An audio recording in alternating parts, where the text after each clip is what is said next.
36শে জুলাই বা 5ই আগস্ট দুপুর 12টা পর্যন্ত এই সাংবাদিক বন্ধুরা অনেক ছবি তুলেছেন, প্রকাশ করতে পারেন নাই।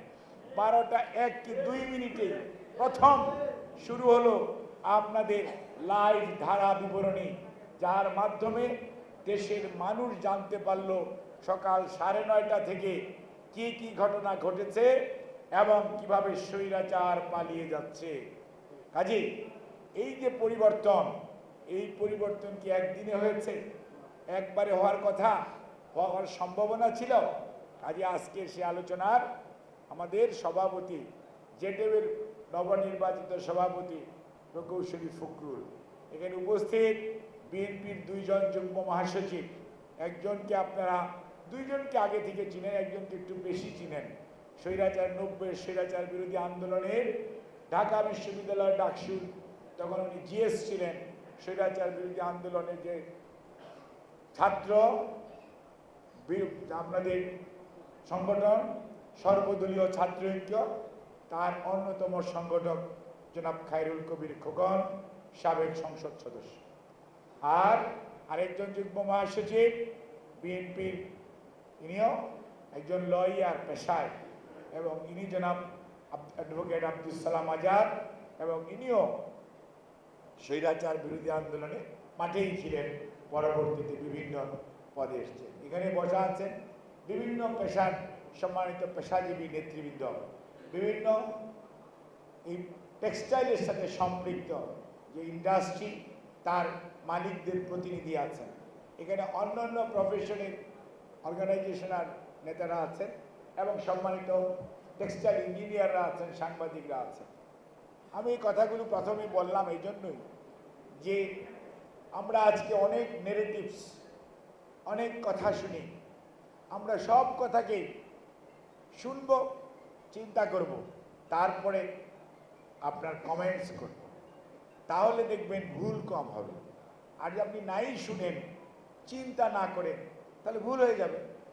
কাজে যখন আমরা শুনি 53 বৎসরে সংস্কার হয়নি, তখন আমাদের মনে কষ্ট লাগে, কারণ যিনি বলেন ওনার বয়স 53 হয়নি, এবং উনি বাংলাদেশের সংস্কারের যে ধারাবাহিক প্রক্রিয়া সেটি উনি জানেন না, অথবা উনি স্বীকার করতে চাননি, অথবা বুঝতে পারেননি, যেটাই হোক। কিন্তু আমি যেটা বললাম এটাই তো বাস্তবতা, যে গণতন্ত্র, সাম্য, অর্থনৈতিক মুক্তির জন্য 10ই এপ্রিল সেই মেহেরপুরের আম্রকাননে ডিক্লারেশন অফ ইন্ডিপেন্ডেন্স হয়েছিল, আর 26 এবং 27শে মার্চ কালুরঘাট বেতার কেন্দ্র থেকে মেজর জিয়াউর রহমান স্বাধীনতার ডাক দিয়েছিলেন। কারণ রাজনৈতিক নেতৃবৃন্দ আত্মসমর্পণ করেছিল, পালিয়ে গিয়েছিল। যিনি সাহসিকতার সঙ্গে দেশের মানুষকে, পরিবারের কথা ভুলে গিয়ে, তাদের কথা চিন্তা না করে শুধুমাত্র দেশপ্রেমিক এবং নিজের দেশের প্রতি মমত্ববোধ কত গভীর থাকলে একটি মানুষ তার 2টি নাবালক ছেলে, নিজের স্ত্রীর কথা ভুলে যেয়ে তার দায়িত্ব একজন সৈনিক হিসাবে পালন করেছিলেন।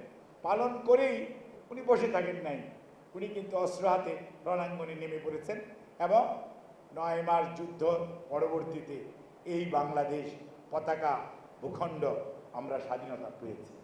এবং আমরা দেখেছি গণতন্ত্রের জন্য ফেনা ওঠা দল, আমরা কথা বলতে বলতে মুখে থুতু এসে গেছে, সেই দল বাকশাল কায়েম করেছে।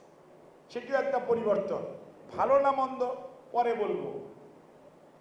বাক স্বাধীনতার জন্য কথা বলেছেন, সব বন্ধ করে 4টি পত্রিকা ছিল, আর সব বন্ধ হয়ে গেছে। That is the reality. তখন একটা মাত্র television, black and white TV ছিল, আর কিছু ছিল না। একটা মাত্র দল, হ্যাঁ, সব দল বিলুপ্ত হয়ে গেল। অর্থাৎ এই যে পরিবর্তন, এটির জন্য হলো না। বললেন অর্থনৈতিক মুক্তির কথা, বললেন গণতন্ত্রের কথা, বললেন সাম্যের কথা, কিন্তু 74-এর দুর্ভিক্ষ হলো, বাসন্তীর জন্ম হলো, তাহলে কি হবে? এবং মানুষ এবং কুকুর এই ঢাকা শহরে একই ডাস্টবিনে খাবার খুঁজেছে। এটা কি হলো? লঙ্গরখানা দেখেছে বাংলাদেশের মানুষ, ব্যাংক ডাকাতি দেখেছে বাংলাদেশের মানুষ, হাইজ্যাকিং দেখেছে বাংলাদেশের মানুষ, ভোট ডাকাতি দেখেছে। ডাকসুর নির্বাচনে ঢাকা বিশ্ববিদ্যালয়ের ছাত্ররা, 73-এর নির্বাচনে দাউদকান্দির